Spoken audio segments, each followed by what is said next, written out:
हाँ जी बच्चों, कैसे हो सब? बढ़िया। तो बेटा देखो, ऐसा है कि एनडीए का नोटिफिकेशन आउट हो चुका है। एनडीए के नोटिफिकेशन के हिसाब से हम डिस्कस कर चुके हैं कि भाई फॉर्म कहाँ फिल करना है, कैसे फिल करना है, अदर देन दैट कितनी वैकेंसीज हैं, क्या क्या रिक्वायरमेंट्स हैं जब आपको ऑनलाइन फॉर्म की फिलिंग करनी होती है। इन सब के लिए मैंने पहले वीडियो बना के डाल दिया था, आप देखना चाहें तो एक बार देख सकते हैं। उसमें मैं एनडीए का जो यूपीएससी ने नोटिफिकेशन दिया है विद द नोटिफिकेशन सारी चीज़ें हाईलाइट करके उस वीडियो में मैंने अपलोड करी हैं। तो आज के वीडियो में हम लोग जो डिस्कस करेंगे वो देखेंगे भाई एनडीए सेकेंड 2023 के लिए क्या आपके पास में सिलेबस है, या आप इसमें देखें तो क्या स्कीम है यहाँ पे। स्कीम इन द सेंस कि भाई आपके पास में किस तरीके से क्या क्या टेस्ट कंडक्ट होंगे, कितने पेपर हैं आपके पास में, स्टेज 1 क्या रहेगी, स्टेज 2 क्या रहेगी, स्टेज 1 के लिए आपके पास में कौन कौन से सब्जेक्ट्स हैं, उन सब्जेक्ट्स में किन टॉपिक्स के ऊपर आपको ध्यान देने की ज़रूरत है, ये सारी चीज़ें आपको देखने की ज़रूरत है। अदर देन दैट सिलेबस को मैं इन डिटेल डिस्कस करूंगी कि आपके पास में जो भी सिलेबस है, मैथ्स का सिलेबस हो, भले ही आपके पास में जनरल एबिलिटी टेस्ट के लिए साइंस का सिलेबस है, किसी भी चीज़ का जो भी सिलेबस है वो सारा सिलेबस हम लोग यहाँ पे डिस्कस करेंगे। ठीक है, तो चलो स्टार्ट करते हैं। We are starting with the scheme. Scheme में जब हम लोग बात करें इसमें, तो देखो बेटा, अपने पास यहाँ सब्जेक्ट्स कौन कौन से रहेंगे। मेरे पास में मैथ्स रहेगा जो आपके पास में फर्स्ट रहेगा सब्जेक्ट। आपके पास कितने टाइम का पेपर रहेगा? 2.5 आवर का पेपर रहेगा ये, और मैक्सिमम मार्क्स इसके लिए रहेंगे आपके पास 300 मार्क्स का पेपर रहेगा। दूसरा पेपर जो आपके पास में रहेगा वो होगा जनरल एबिलिटी टेस्ट। इसके अंदर भी आपको 2.5 आवर्स ही मिलेंगे, और ये भी आपका रहेगा करीब 600 मार्क्स का पेपर रहेगा।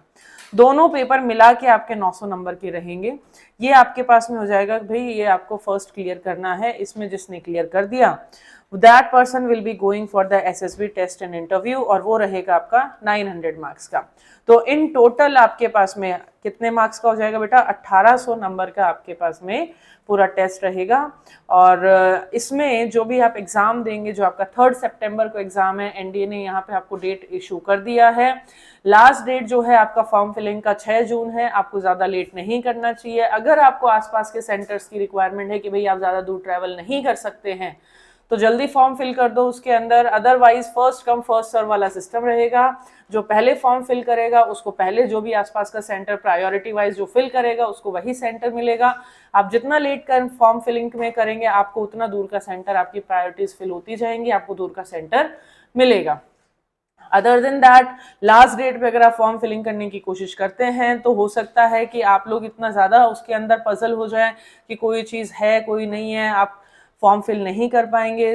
लास्ट स्टेज पे फॉर्म फिल करते हैं, काफ़ी स्टूडेंट्स फॉर्म फिल करते हैं, सर्वर डाउन हो जाता है और फॉर्म फिल रहना हो जाता है। तो 19.5 ईयर आपका जो फाइनल एज है, जो भी आपके पास में जितने भी अटेम्प्ट्स बचे हैं, सब 6 तारीख से पहले के लिए फॉर्म फिल कर दो। आपका जो टेस्ट रहेगा मैथ्स का और जनरल एबिलिटी टेस्ट, ये आपका पूरा ऑब्जेक्टिव टाइप टेस्ट रहेगा। ऑब्जेक्टिव टाइप टेस्ट के अंदर आपके पास में मल्टीपल चॉइस क्वेश्चंस रहेंगे।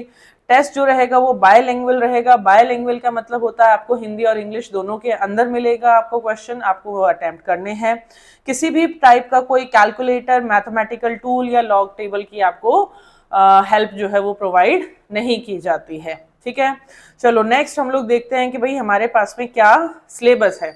सिलेबस की अगर हम बात करें तो आ जाते हैं सबसे पहले, मेरे पास में कितने मार्क्स का है बेटा? 300 नंबर का पेपर होगा। पेपर 1 होगा मैथ्स का। बेसिकली आपके पास में 11th एंड 12th का मैथ्स जो है वो मैक्सिमम आएगा। अगर आप वो चीज़ अच्छे से कर लेते हैं तो बहुत ही बढ़िया रहेगा। मैक्सिमम आपके अटैम्प्ट्स उसी में से रहेंगे, क्वेश्चंस उसी लेवल के रहेंगे। कोर मैथ्स की बात है, आजकल 2 आपके पास में 11 12 के अंदर भी ऑप्शंस दे रहे हैं कि कोर है या अप्लाइड है। तो जिस बच्चे को एनडीए के एग्जाम के लिए आगे जाना है उसके लिए बच्चे को कोर मैथ्स ही लेना पड़ेगा। अप्लाइड मैथ्स में आपका सिलेबस कवर नहीं हो पाएगा। यहाँ आपके पास एल्जेब्रा है, मैट्रिक्स एंड डिटर्मिनेंट्स रहेगा, ट्रिग्नोमेट्री रहेगा, एनालिटिकल ज्योमेट्री ऑफ 2 और 3 डायमेंशंस रहेगा, डिफरेंशियल कैलकुलस रहेगा, integral calculus and differential equation रहेगा, वेक्टर एल्जेब्रा और स्टैटिक्स एंड प्रोबेबिलिटी जो है ये आपके पास में टॉपिक्स रहेंगे। आगे अगर हम लोग चलते हैं पेपर 2 के अंदर, पेपर 2 जिसमें कि जनरल एबिलिटी टेस्ट रहेगा। जनरल एबिलिटी टेस्ट आपका रहेगा 600 मार्क्स का। 600 मार्क्स के अंदर आपके पास में पार्ट ए जो रहेगा वो इंग्लिश का रहेगा, जो कि आपका रहेगा 200 मार्क्स का। पार्ट बी जो रहेगा वो जनरल नॉलेज का रहेगा। जनरल नॉलेज के अंदर आपके पास कितने मार्क्स का रहेगा? 400 मार्क्स का। सब्जेक्ट्स जो इसके अंदर कवर किए जाएंगे वो रहेंगे physics, chemistry, general science, social studies, geography and the current events.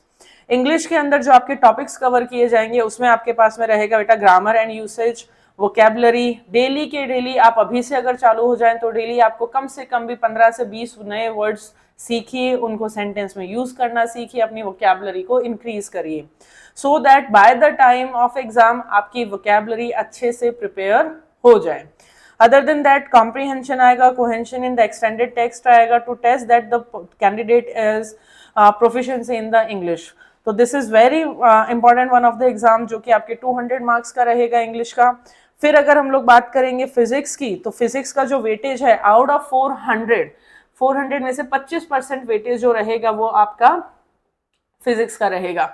25% weightage का मतलब हो गया कि आपके पास में करीब करीब 100 मार्क्स का जो रहेगा वो फिजिक्स रहेगा। ठीक है, तो इसमें अगर हम लोग बात करें, डिस्कस करें, तो देखिए जरा आपके पास में physical properties in states of matter, mass, weight, volume, density, specific gravity, ये कुछ बेसिक टॉपिक्स रहेंगे। कुछ टॉपिक्स जो रहेंगे वो हो सकता है आपका 11th एंड 12th एक्सटेंडेड रहे, बट मेनली जो आपका जनरल एबिलिटी टेस्ट रहता है इसमें जो साइंस का सिलेबस है, जो सोशल साइंस का सिलेबस है, वो सारा का सारा सिलेबस 9th एंड 10th पे बेस्ड रहेगा। Other than that 9th and 10th की एनसीईआरटीज आप ये मान के चलिए कि ये बिल्कुल आपके पास में कंपलसरी कंडीशन आ जाती है कि आपने 9th और 10th की एनसीईआरटी को तो लेना ही लेना है।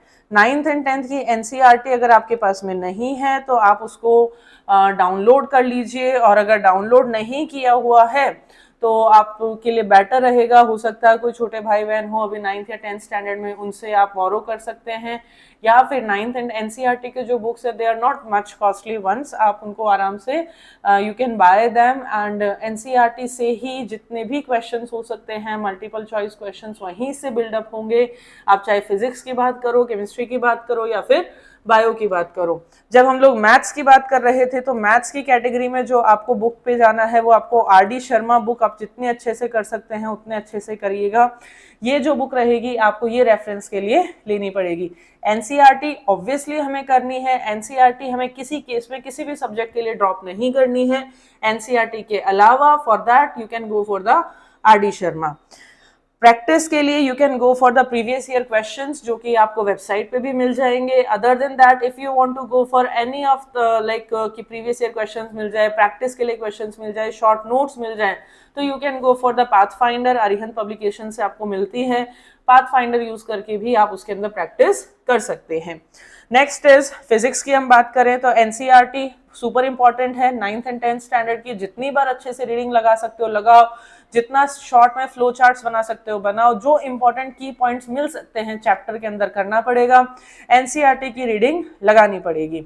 अदर देन दैट आपका अगर सिलेबस में देखोगे तो आर्किमिडीज प्रिंसिपल आपके पास इंपॉर्टेंट रहेगा, प्रेशर बैरोमीटर आपके पास में इंपॉर्टेंट रहेगा। इसमें जो आपके पास आगे के जो टॉपिक्स रहेंगे उसमें आपके पास में मोशन रहेगा, क्लास 9th का ही है चैप्टर। 9th में आपने मोशन में पढ़ा होगा वेलोसिटी क्या होता है, एक्सेलरेशन क्या होता है, मोशन से नेक्स्ट चैप्टर 9th का जो है न्यूटन्स लॉज ऑफ मोशन, उसी में फोर्स है, मोमेंटम है, पैरेललोग्राम ऑफ फोर्सेस। ये हमारे पास में 9th का टॉपिक नहीं है, थोड़ा सा 11th के टॉपिक्स भी हैं इसके अंदर। तो जैसे जैसे हम लोग प्रैक्टिस करेंगे, जो पीसीएम बैकग्राउंड से उन बच्चों के लिए तो बहुत फायदा है, बाकी अगर जो दूसरे बैकग्राउंड से हैं उन बच्चों को कुछ प्रैक्टिस थोड़ी सी एक्स्ट्रा आप लोगों को करनी पड़ेगी। कुछ 2-4 टॉपिक्स ऐसे हैं जिनको आपको करने पड़ेंगे। नेक्स्ट टू इट स्टेबिलिटी के लिए, इक्विलिब्रियम ऑफ बॉडीज के लिए, ग्रेविटेशन वेरी इंपॉर्टेंट 9th का ही अगेन टॉपिक है। वर्क और एनर्जी का एलिमेंट्री आइडिया 9th का ही चैप्टर है पूरा का पूरा। Effect of heat, measurement of temperature, heat change in state, latent heat वगैरह, ये मैक्सिमम ऑफ द पोर्शन जो है वो आपको 9th स्टैंडर्ड की बुक्स के अंदर मिल जाएगा। जो आपके पास में थोड़ा बहुत एडवांस पोर्शन रहेगा वो आपको 11th-12th की बुक्स के लिए रेफर करना पड़ेगा, पर एनसीईआरटी से बाहर जाने की आपको जरूरत नहीं है, और क्वेश्चंस की प्रैक्टिस करने के लिए आप अरिहंत की बुक ले सकते हैं। फिजिक्स का जो वेटेज रहेगा फर्दर इसी में साउंड वेव्स अगेन आपका 9th का टॉपिक है, जो भी उसकी कैरेक्टरिस्टिक्स है वो। Rectilinear propagation of light, reflection, refraction फिर 10th का टॉपिक आ गया है। Spherical mirrors, lenses and human eye फिर आपके पास में 10th का टॉपिक रहेगा। Natural artificial magnet, properties of a magnet, earth as a magnet 10th का टॉपिक आ गया है। Static and current electricity 10th का टॉपिक है। Conductor, non conductor, Ohm's law, simple circuit, heating, lighting, magnetic effect, current and measurement of electric power फिर से आपके पास में ये जो पूरा पोर्शन है ये आपके पास में पूरा का पूरा 10th का टॉपिक रहेगा। ठीक है बेटा। Next is your primary and secondary cells. ये आपको कुछ पोर्शन जो है वो आपको 11th के पोर्शन में मिलेगा, 12th के पोर्शन में मिलेगा। एक्स रेज हो गया। प्राइमरी एंड सेकेंडरी सेल्स की बात करें तो 12th के पोर्शन में, केमिस्ट्री के पोर्शन में आ गया ये थोड़ा सा, बट जो टॉपिक है वो इन्होंने इसको फिजिक्स में रखा है। बैटरीज एंड ऑल की बात हम लोग कर रहे हैं तब। अब देखो नेक्स्ट अगर अपने पास में आता है तो जनरल प्रिंसिपल कैसे काम कर रहा है। सिंपल पेंडुलम का working, pulley and siphons and lever, balloon pumps, hydrometer, pressure cooker का functions, thermos flask, gramophone, telegraph, telephone, periscope, ये सबके बेसिक आइडियाज, बेसिक फंक्शनिंग आपको पता होनी चाहिए। या किन प्रिंसिपल्स पे ये काम कर रहे हैं वो प्रिंसिपल्स आपको पता होने चाहिए। ठीक है बेटा। चलो नेक्स्ट पोर्शन पे आते हैं अगर हम लोग, तो नेक्स्ट पोर्शन के हिसाब से अपने पास में आता है केमिस्ट्री। केमिस्ट्री के अंदर अपना रहेगा जो वेटेज रहेगा वो रहेगा 15% का। 15% का वेटेज रहेगा, मतलब कि आपके पास में हो गया ये 60 मार्क्स का केमिस्ट्री रहेगा। केमिस्ट्री कितने मार्क्स का अपने पास? 60 मार्क्स का केमिस्ट्री रहेगा, जिसमें अगेन 9th का टॉपिक आ गया physical and chemical changes, element, mixture, compound, 9th chapter 2। Symbols क्या है, फॉर्मूला कैसे बनाते हैं, सिंपल इक्वेशंस कैसे लिखते हैं, अगेन 9th का टॉपिक है। लॉज ऑफ केमिकल कॉम्बिनेशन, सिर्फ लॉज पूछे जाएंगे, इनके थ्रू किसी भी प्रकार की कोई भी न्यूमेरिकल सॉल्व करना या इनके थ्रू कोई प्रॉब्लम सॉल्व करना ये इंक्लूडेड नहीं है। Next is properties of air and water, preparation and properties of hydrogen, oxygen, nitrogen and carbon dioxide, ये आपके पास में थोड़ा सा एक्सटेंडेड टॉपिक है। ये आपके पास में 9th एंड 10th की एनसीईआरटीज के अंदर आपको नहीं मिलेगा। फिर आपसे पूछा जाएगा ऑक्सीडेशन एंड रिडक्शन, आपके पास में फिर से 10th का टॉपिक है। Acid, bases and salt, chapter 10, class 10th का सेकंड चैप्टर रहेगा। कार्बन एंड इट्स की different forms, class 10th chapter 4 रहेगा। Fertilizers, natural and artificial fertilizers, ये थोड़े से एक्स्ट्रा हैं, ये आपको 10th में नहीं मिलेगा। Materials which we are using for the making of soap, glass, ink, paper, cement and इन सब के लिए these are not included in your class 10th NCERT, neither in the 9th NCERT के अंदर इंक्लूडेड नहीं है। हमें elementary idea about the structure of the atom, class 9th chapter 4, atomic equivalent, molecular weight क्या होता है, वैलेंसी क्या होती है, ये आपका 9th का टॉपिक रहेगा। आपके पास में ये जो एक टॉपिक है, ये टॉपिक बस आपके पास में 9th या 10th में नहीं है, ये थोड़ा सा एक्स्ट्रा टॉपिक है आपका, ये टॉपिक हमें अलग से कवर करना पड़ेगा। फर्दर अगर हम लोग चले जनरल साइंस के अंदर, तो मेरे पास में जनरल साइंस के अंदर बेसिकली हम लोग बायो की बात करेंगे। वेटेज रहेगा 10%, मतलब क्या आएगा मात्र 40 मार्क्स का।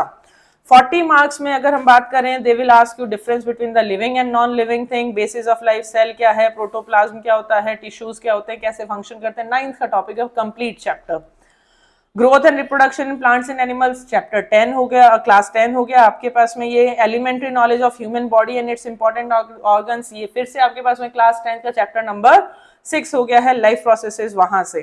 Common epidemics and their causes and preventions, class 9th में आता था आपके पास में। Why do we fall ill, इस बार के 9th और 10th के सिलेबस से तो वो हट गया है, बट स्टिल अगर आपके पास में ओल्ड एनसीईआरटीज आप कहीं से भी अरेंज कर सकते हैं तो ओल्ड एनसीईआरटीज आप अरेंज करिए, मिल भी जाएंगी मार्केट के अंदर, क्योंकि इसी साल से एनसीईआरटीज जो है नई पब्लिकेशंस दी गई हैं। पुरानी एनसीईआरटीज आपको मार्केट में अभी भी अवेलेबल हैं, तो पुरानी एनसीईआरटीज में जो भी चैप्टर्स डिलीटेड पहले इस सेशन में हैं वो सारे चैप्टर्स अभी भी उनके अंदर प्रेजेंट हैं, जो कि आपके कॉम्पिटिटिव एग्जाम्स के लिए काम आएंगे। ना सिर्फ एनडीए के लिए आएंगे, अदर यूपीएससी एग्जाम्स के लिए भी आपको एनसीईआरटी को ही प्रेफर करना होगा।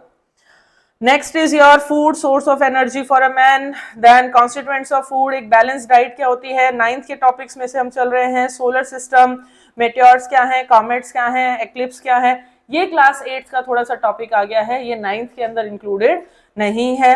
अचीवमेंट्स ऑफ एमिनेंट साइंटिस्ट, यहाँ से आपके पास में करंट अफेयर्स बनने के बहुत चांसेस हैं। जो भी आपके पास में करंट न्यू इन्वेंशंस हो रहे हैं या फिर कोई भी नई साइंस एंड टेक से रिलेटेड न्यूज है, उनको आपको ध्यान रखना पड़ेगा, क्योंकि वो करंट अफेयर्स के तौर पे जनरल साइंस के टॉपिक में आपके पास कवर किए जा सकते हैं। वहां से क्वेश्चंस आने की कंप्लीट प्रोबेबिलिटी रहेगी। मार्च से लेके टिल अगस्त तक के जितने भी करंट अफेयर्स हैं related to the science and tech आपको ध्यान रखने पड़ेंगे, क्योंकि on the basis of the achievement of the scientist आपको करंट अफेयर्स उसके अंदर मिलेंगे। अगला टॉपिक अगर हम बात करते हैं तो आपके पास आ जाता है history and freedom movement. Weightage रहेगा 20%, मतलब कि 80 नंबर का आपका हिस्ट्री का पोर्शन रहेगा। इसमें सिर्फ हिस्ट्री नहीं है, आपको इसके अंदर पॉलिटी भी इंक्लूडेड रहेगा। कुछ आपकी जो what is like concept of world, United nation क्या है, डेमोक्रेसी हो गया, सोशलिज्म हो गया, कम्युनिज्म हो गया, ये सारी चीजें इसके अंदर रहेंगी। अदर देन दैट अभी जो ऑल ओवर वर्ल्ड जो भी चीजें चल रही हैं, कुछ भी आपने ऑब्जर्व कर रहे हैं, वो करंट इवेंट्स के तौर पे किसी भी टॉपिक से रिलेट अगर हो रही हैं तो वो एज करंट अफेयर आप समझ के चलना कि वो आपको मिलेगा। मार्च से लेके अगस्त तक के जितने भी करंट अफेयर्स हैं आपको वो कवर करने पड़ेंगे। नाउ पूछेंगे क्या, broad survey of Indian history के बारे में पूछेंगे। जो हमारा कल्चर है, सिविलाइजेशन है, उसके बारे में हमको पढ़ना पड़ेगा।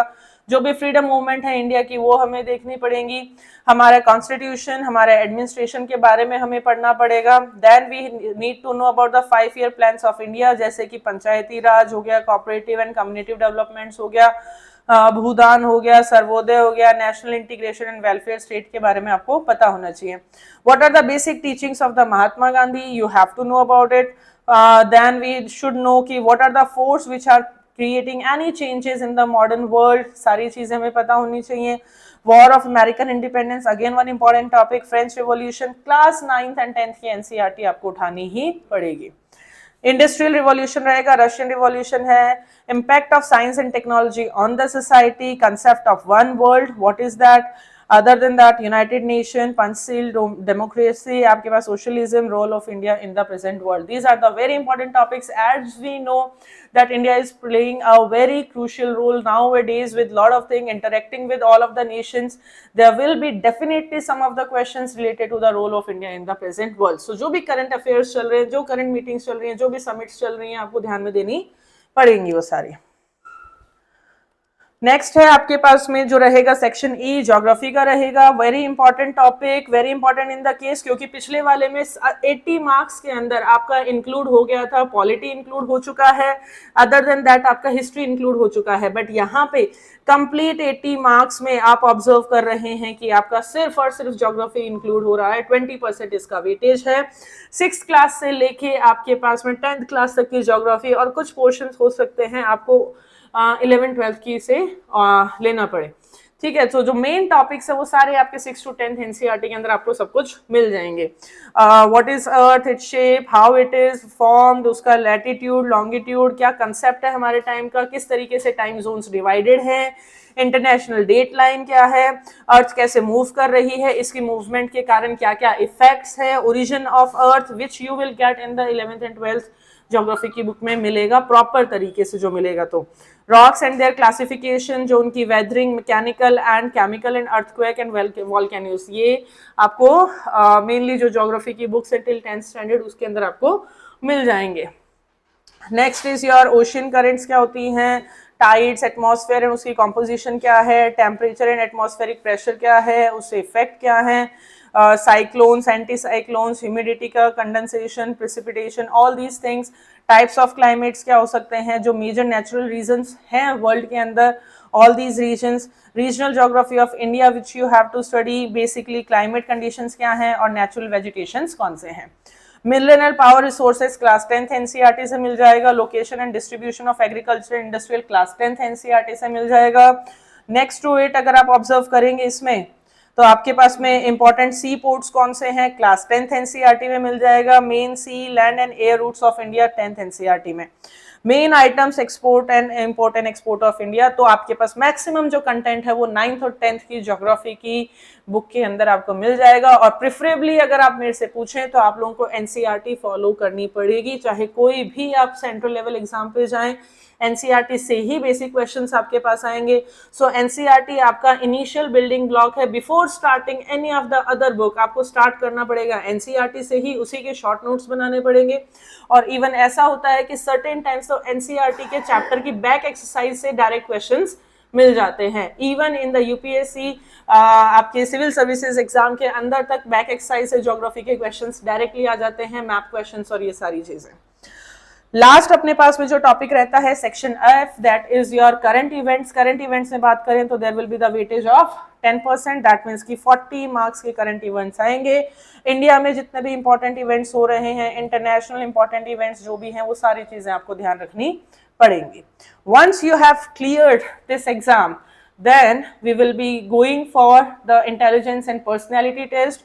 For this intelligence and personality test, SSB gonna call you, they are gonna give you travel allowance, and there will be 2 stages for the complete thing. The stage 1 will be that they will be asking for the officer's intelligence rating by the picture perception, by the description test and all.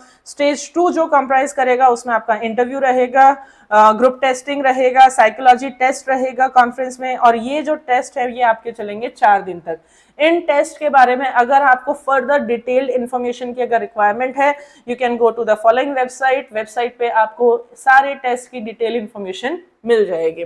चलो ठीक है बच्चों, तो ये अपने पास में है NDA second 2023 की सारी डिटेल, सिलेबस की, कैसे टेस्ट होंगे, कितने मार्क्स का टेस्ट होगा, कितने टाइम का टेस्ट होगा, कब कौन सा टेस्ट रहेगा, किस टॉपिक के अंदर कितना सिलेबस कहाँ से करना है, किस बुक को रेफर करना है, ये सारी चीजें मैंने इसके अंदर आपके साथ डिस्कस की हैं। ठीक है, तो चालू हो जाओ भाई। अब इसके बाद में हम लोग स्टार्ट कर देंगे साइंस के टॉपिक्स, स्टार्ट कर देंगे, फिजिक्स से स्टार्ट कर देंगे, और जितने भी टॉपिक्स हैं उन पे हम लोग प्रीवियस ईयर क्वेश्चंस भी डिस्कस करेंगे, topic wise previous year questions discuss करेंगे। So stay tuned with me, and if you are gonna like the video, if it is informational for you, please like and share, and please also share with your friends whom you think that it may help. Thank you so much and have a great day.